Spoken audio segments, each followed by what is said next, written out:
Ça fait beaucoup de travail. Non, alors ça c'est important aussi, parce que c'est la vue de la personnalité, ça, le travail. Il vaut mieux employer le mot œuvre, parce que travail vient d'un mot latin qui est trépalium, hein, qui désigne un instrument de torture. Donc, j'ai jamais compris pourquoi les gens sortaient dans la rue pour demander du travail.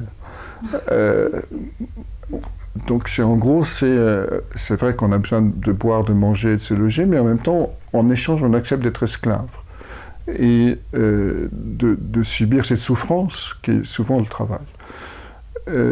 Par contre, si on est dans l'œuvre, l'œuvre vient d'un mot de l'ancien français qui veut dire ouvrir.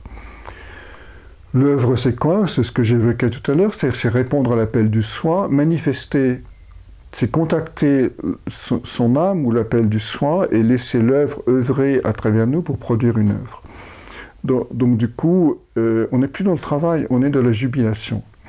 Donc la mystique étant essentiellement la voie de l'amour du soi.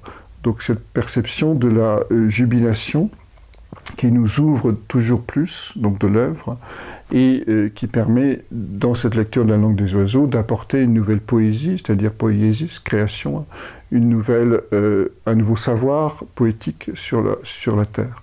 Je pense notamment à Khalil Gibran quand je dis ça, où il était vraiment dans cette démarche. Donc non, il n'y a pas beaucoup de travail. Il y a au contraire d'abandonner cette notion fausse et en tout cas à ce niveau de lecture, cette notion fausse de travail.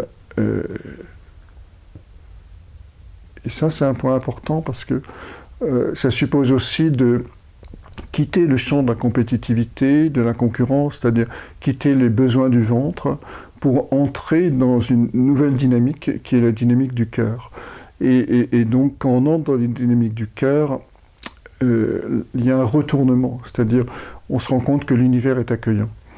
Et on se rend compte que, au fond, l'univers répond à nos besoins financiers, matériels, affectifs, relationnels, et que sais-je encore. Alors que tant qu'on est dans la dynamique du travail, la logique du ventre, c'est-à-dire besoin de sécurité, peur du manque, etc., l'univers va aussi répondre. Mais si on a peur, l'univers va répondre par la peur. Et si on est dans la compétition, l'univers va répondre par des concurrents.